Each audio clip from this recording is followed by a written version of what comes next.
तो हम लोग इस वीडियो में फिर से आ गए हैं। इस वीडियो में देखना है एप्लीकेशन ऑफ गॉस थ्योरम। सबसे पहले आप सभी से आग्रह है कि इससे प्रीवियस का वीडियो अगर नहीं देखे हुए हैं तो इसके डिस्क्रिप्शन में जाकर इसके प्लेलिस्ट का जो लिंक दिया उस पर क्लिक करके सभी वीडियो को देख ले। यह बेसिकली हम लोग का चल रहा है, अभी गॉस थ्योरम चल रहा है, इलेक्ट्रोस्टैटिक्स फॉर क्लास 12 का यह भाग चल रहा है। यह भाग यानी यह पार्ट है एप्लीकेशन ऑफ गॉस थ्योरम। इससे प्रीवियस वीडियो में हम लोग गॉस थ्योरम के बारे में अध्ययन किए थे। अब इस वीडियो में हम लोग एप्लीकेशन ऑफ गॉस थ्योरम के बारे में चर्चा करेंगे। एप्लीकेशन ऑफ गॉस थ्योरम यानी गॉस प्रमेय के एप्लीकेशन के मतलब नियम। जैसा कि इससे पहले हम एक बार बताए थे पीछे वाले वीडियो में कि अगर ये रेगुलर शेप है, इसके कारण इलेक्ट्रिक फील्ड यहाँ पर क्या होगा, यहाँ पर क्या होगा, ऐसे करके इलेक्ट्रिक फील्ड निकालने में हम लोग को बहुत दुविधा होता है। तो इसी को सोल्व करने के लिए एक थ्योरम हम पढ़े थे, उस थ्योरम का नाम था गॉस थ्योरम। उसी गॉस थ्योरम को कैसे इम्प्लीमेंट करेंगे यह देखते हैं। इसके बाद इस वीडियो में एप्लीकेशन 1 देखेंगे। एप्लीकेशन को शॉर्ट फॉर्म में ऐप्स बोलते हैं। जैसे कि मोबाइल में बहुत सारे ऐप्स होता है, तो ऐप्स का फुल फॉर्म कोई पूछेगा तो क्या बोल सकते हैं, एप्लीकेशन। एप्लीकेशन के बारे में देखना है हम लोग को। एप्लीकेशन यानी गॉस थ्योरम के एप्लीकेशन इस वीडियो में हम लोग चर्चा करेंगे। Application of Gauss theorem. सबसे पहले हम लोग चलते हैं फ्लक्स से रिलेटेड करते हैं। इलेक्ट्रिक फील्ड और फ्लक्स और गॉस थ्योरम को अप्लाई करके हम लोग इसके लॉ पर पहुंच सकते हैं। जैसे देखिए, हम लोग सबसे पहले जानते हैं इक्वल टू क्या होता है, तो सर ये कॉस थीटा, कोई doubt? No sir. D phi equal to क्या हो जाएगा, तो E D A cos theta. सबसे पहले आपसे पूछ लिया जाए फाई से क्या हो जाएगा, फ्लक्स। फाई यहाँ पर इंटीग्रेशन दोनों साइड करेंगे तो क्या हो जाएगा, डी फाई का इंटीग्रेशन करेंगे तो बचेगा फाई कल टू ई बाहर निकालेंगे या अंदर रखेंगे। यहाँ पर एप्लीकेशन ऑफ गॉस थ्योरम सबसे पहले देख रहा है, तो यहाँ पर क्या लिख सकते हैं, फाई कल to integration E D A cos theta. यह एक रिलेशन पहले से हम लोग को मालूम है। दूसरा रिलेशन जो कि हम लोग गॉस थ्योरम से पढ़े थे, क्यू इनक्लोज बटे इप्सिलॉन नॉट, यानी टोटल फ्लक्स जो होता है किसी क्लोज सरफेस से, वह इसके बंद सतह के द्वारा घिरे गए आवेश के 1/ε नॉट के गुना के बराबर होता है, जो कि स्टेटमेंट यह है। देखिएगा यहाँ भी फ्लक्स है, यहाँ भी फ्लक्स है, दोनों फ्लक्स बराबर हो गए। इसका मतलब LHS बराबर होगा तो RHS बराबर होगा। It means we can write, हम लोग लिख सकते हैं integration E D A cos theta और इक्वल टू क्या हो जाएगा, तो क्यू इनक्लोज बटे इप्सिलॉन नॉट। यहाँ पर यह एक बात और देखने योग्य बात है कि ऐसे तो लिख सकते हैं, और यहाँ पर चर्चा करें तो यह गॉस थ्योरम जो था, यह गॉस थ्योरम में क्यू, इसीलिए हम लोग को यहाँ पर बंद सतह का चिन्ह देना होता है। इसको पढ़ेंगे कैसे, तो इसको पढ़ते थे इंटीग्रेशन। यहाँ पर गोला दिया हुआ था इंटीग्रेशन ओवर क्लोज सरफेस, इसको क्या पढ़ेंगे, integration over close surface E D A cos theta equal to क्या आ जाएगा, क्यू इनक्लोज बटे इप्सिलॉन नॉट। इसको ध्यान में रखिएगा और इसका उपयोग करते हुए हम लोग एप्लीकेशन पर चर्चा करेंगे। तो हम लोग आज देख रहे हैं क्या, तो एप्लीकेशन ऑफ गॉस थ्योरम यानी गॉस थ्योरम का जो एप्लीकेशन है, अनुप्रयोग है, इसके उपयोग करके बेसिकली हम लोग क्या निकालते थे, इलेक्ट्रिक फील्ड। कोई पूछ देगा गॉस प्रमेय का उपयोग करके हम लोग क्या निकाल सकते हैं, तो इलेक्ट्रिक फील्ड का वैल्यू कितना होगा यह निकालने के लिए हम लोग किसका उपयोग करते हैं, गॉस थ्योरम। कोई भी रेगुलर शेप हो या इरेगुलर शेप हो, उसके कारण अगर इलेक्ट्रिक फील्ड निकालना हो तो हम लोग किस नियम का उपयोग करेंगे, तो गॉस थ्योरम का। किसका उपयोग करेंगे डियर स्टूडेंट, गॉस थ्योरम। चलिए आते हैं यहाँ पर अब एप्स नंबर फर्स्ट देखते हैं। एप्स नंबर फर्स्ट देखेंगे, इसके बाद धीरे धीरे आगे बढ़ते हुए हम लोग सभी एप्लीकेशन पर चर्चा करेंगे। सबसे पहला क्या है, apps number first. Apps number first, apps बोलने का मतलब समझिए गए होंगे, एप्लीकेशन नंबर फर्स्ट क्या कहता है, तो एप्स नंबर फर्स्ट में कहता है find and expression expression for electric field using Gauss theorem यानी गॉस थ्योरम का उपयोग करके, गॉस प्रमेय का उपयोग करके इलेक्ट्रिक फील्ड के लिए व्यंजक निकाले and hence find Coulomb's law from Gauss theorem. इसका मतलब समझ गए क्या कह रहा है? फाइंड एन एक्सप्रेशन यानी व्यंजक निकाले फॉर इलेक्ट्रिक फील्ड यानी विद्युत क्षेत्र के लिए यूजिंग गॉस थ्योरम, किस थ्योरम का उपयोग करके? तो गॉस थ्योरम का उपयोग करके एंड और हेंस फाइंड निकाले, हेंस फाइंड का मतलब निकाले, क्या निकाले? Coulomb's law from the Gauss theorem. जैसे कूलम्स लॉ क्या था? तो F इक्वल टू क्या था? K Q1 बटे R स्क्वायर। यह हमको डिराइव करना है कहां से? तो गॉस थ्योरम का उपयोग करते हुए हमको कूलम्स लॉ तक पहुंचना है। चलिए इसको निकालने की कोशिश करते हैं। एक बार हिंदी में क्वेश्चन को समझ लीजिए। गॉस प्रमेय का उपयोग करके यानी गॉस प्रमेय का उपयोग करके हमको निकालना है सबसे पहले इलेक्ट्रिक फील्ड होगा। उसके बाद हम लोग को डिराइव करना है कि कूलम्स लॉ कैसे आएगा। वह Coulomb's law F equal to K Q2 बटे R स्क्वायर, इसको प्रूव कर देना है कहां से? तो गॉस थ्योरम का उपयोग करके यानी फाई टोटल इक्वल टू क्या था? Q इनक्लोज बटे एप्सिलॉन नॉट। इसका उपयोग करते हुए हम लोग को पहुंच जाना है F इक्वल टू K बटे R स्क्वायर। आइए देखते कैसे निकालते हैं। फाइंड एन एक्सप्रेशन व्यंजक निकाले फॉर के लिए, किसके लिए?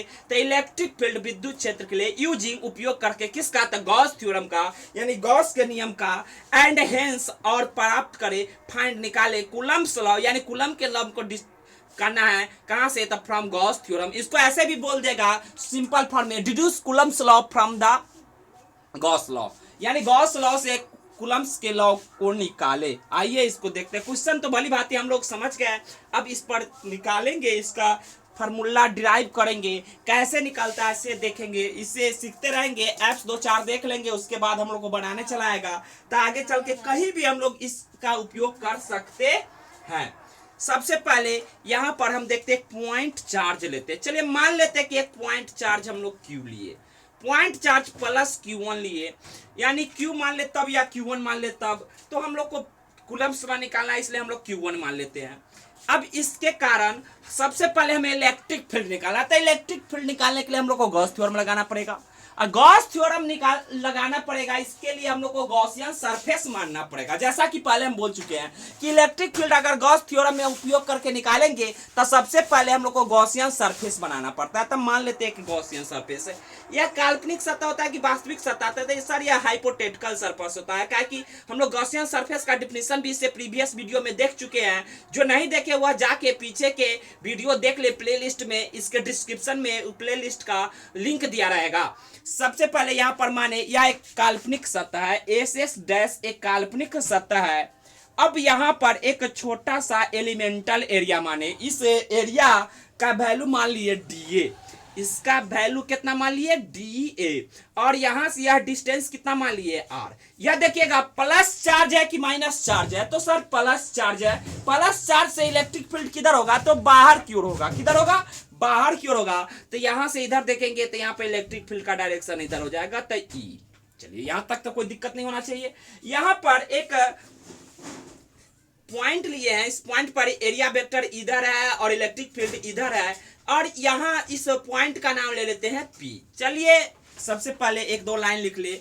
लेट के माना कि plus Q1 B A charge and SS dash B a Gaussian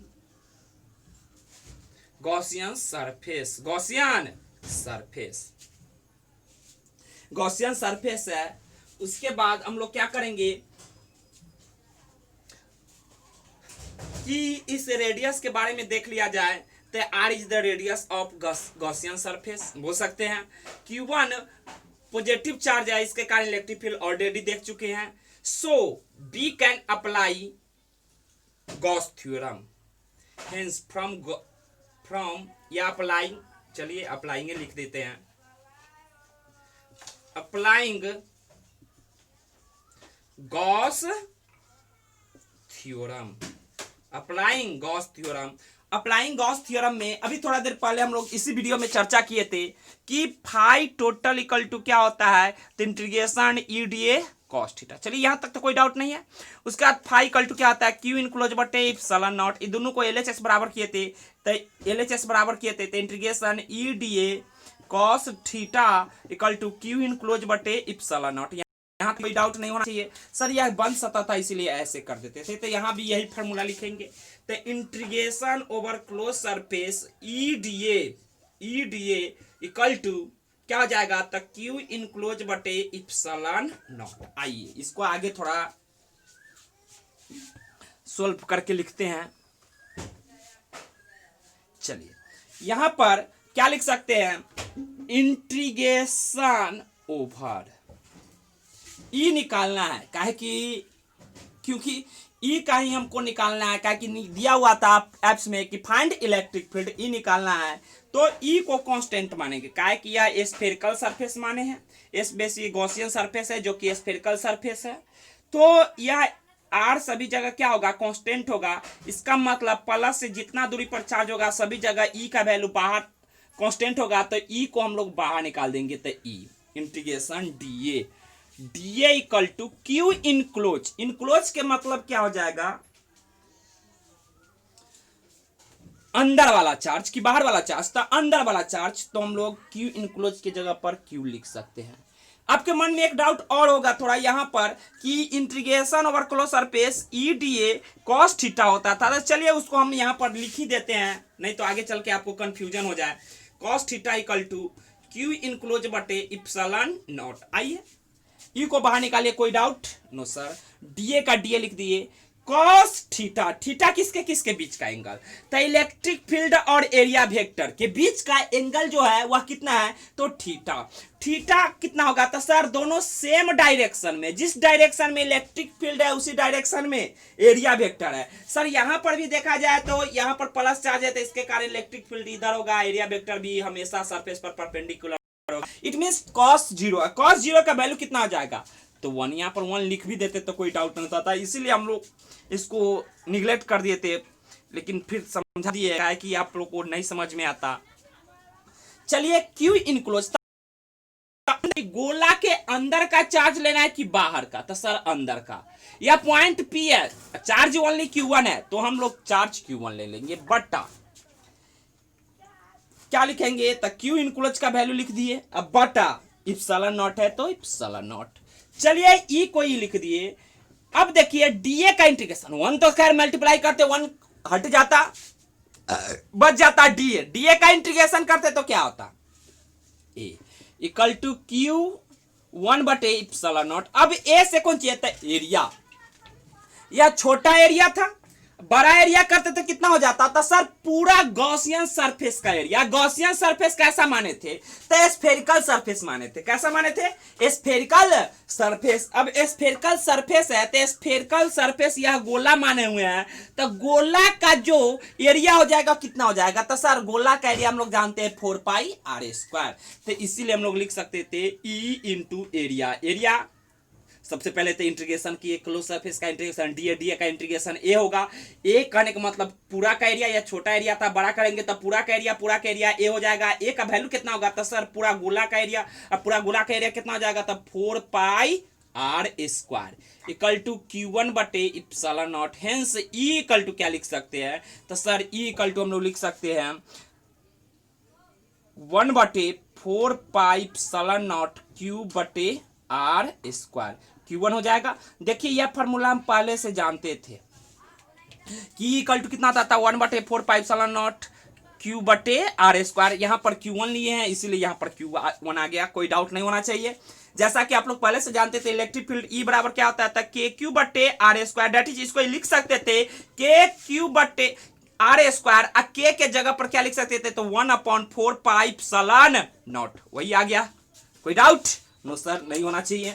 अब हमको निकालना था, क्या था statement, find an expression for electric field using Gauss theorem and hence find Coulomb's law, यानी कूलम के नियम को भी डिराइव करना था। तो सर इलेक्ट्रिक फील्ड अगर सिर्फ पूछता तो यहां तक प्रूव करके छोड़ देते। अब हमको निकालना है कूलम्स लॉ, तो आगे बढ़ना पड़ेगा। आइए थोड़ा देखते हैं आगे की ओर। सबसे पहले यहां पर पॉइंट पी है, यहां पर एक चार्ज, कूलम्स लॉ जब भी लगता है तो चार्ज कितना होना चाहिए, तो सर 2 चार्ज, एक चार्ज के बीच तो कूलम्स लॉ लग नहीं सकता है, इसीलिए हम लोग को 2 चार्ज लेना पड़ेगा। तो हम लोग यहां पर थोड़ा चार्ज डाल देते हैं, यहां पर चार्ज जो डाले उसका मैग्नीट्यूड ले लेते हैं Q2, कितना ले लेते हैं Q2। अब Q2 चार्ज डालेंगे तो इसको लिखना पड़ेगा, put charge Q2 on point P, put charge Q2 on point P, so force on charge Q2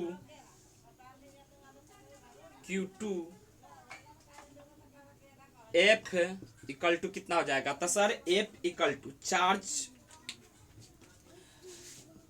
force बराबर क्या होता है, तो QE। एक रिलेशन पढ़े थे प्रीवियस वीडियो में, जहां पर हम लोग बात कर रहे थे इलेक्ट्रिक फील्ड इंटेंसिटी, वहीं पर पढ़ाए थे कि फोर्स बराबर क्या होता है QE, फोर्स बराबर क्या होता है QE, फोर्स बराबर QE। यह नहीं याद होगा तो यह तो जरूर याद होगा, E बराबर F बाई क्यू, E बराबर F बाई क्यू, यहीं से आया था, F बराबर QE। यह रिलेशन से हम लोग लिख सकते हैं कि यहाँ पर चार्ज है, इसके कारण इलेक्ट्रिक फील्ड है, इलेक्ट्रिक फील्ड में जब दूसरे चार्ज को रखेंगे तो उस पर फोर्स लगेगा। अब फोर्स बराबर लिखे थे F बराबर QE। सो यहाँ पर put charge Q2 on point P, यानी पॉइंट P पर चार्ज Q2 डाले हैं, तो force on the charge Q2 F equal to कितना हो जाएगा QE, F equal to QE। आइए इसको लिख देते हैं फिर से,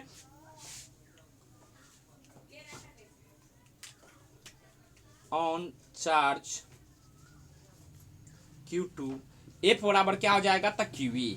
सर यहां पर वैल्यू डालते हैं, F का वैल्यू F डाल दिए, चलिए F का वैल्यू F, Q का वैल्यु क्या हो जाएगा, तो सर Q2 पर चार्ज पर फोर्स लग रहा है, तो Q2 इंटू E का वैल्यू अभी निकाल के लाए हैं, क्या लाए हैं, E equal to 1/4 pi epsilon naught Q1 बटे आर स्क्वायर। सो डाल देंगे E का value 1/4 pi epsilon naught Q1 बटे आर स्क्वायर। इसी को सजा के लिखेंगे तो क्या लिख सकते हैं, F बराबर 1/4 pi epsilon naught Q1 Q2 बटे आर स्क्वायर। यह कूलम्स लॉ होना चाहिए। F बराबर 1/4 pi epsilon naught Q1 Q2 बटे आर स्क्वायर। सर यह एक कांस्टेंट है, इसको ऐसे भी लिख सकते हैं, F बराबर K Q1 Q2 बटे आर स्क्वायर, यह भी कूलम्स लॉ बोल सकते हैं। समानुपाती हटा दिया जाए, यानी समानुपाती हटा दिया, सॉरी, यहाँ पर F बराबर K हटा दिया जाता है, यहाँ पर समानुपाती लगा सकते हैं। सो हम लोग इसको बोल सकते थे F प्रोपोर्शनल Q1 Q2 बटे आर स्क्वायर। यही था स्टेटमेंट। देखिए गौर से देखिए, यह कूलम्स लॉ का स्टेटमेंट था कि force acting between 2 point charges is directly proportional to product of the charge Q1 Q2 and inversely proportional to distance between them square, sorry रुक जाइएगा, force acting between Q1 Q2 are directly proportional to product of this two charge and inversely proportional to square of distance between them. So यहाँ पर लिख सकते थे, यहाँ तक लिख दीजिएगा फिर भी माना जाएगा सही, यहाँ तक लिखिएगा तब भी सही, यहाँ तक लिख दीजिएगा तब भी सही, यहाँ तक कोई दिक्कत नहीं है। तो हम लोग आज देखें application of Gauss theorem, application of Gauss theorem, यानी एप्लीकेशन देख रहे थे, एप्लीकेशन ऑफ गॉस थ्योरम में फर्स्ट एप्स देखे हैं। तो इस वीडियो में हम लोग देखे इलेक्ट्रिक फील्ड निकालना, इसके अगले वीडियो में और एप्लीकेशन सब देखेंगे। आज के लिए इस वीडियो में इतना ही, देखने के लिए धन्यवाद, बाय।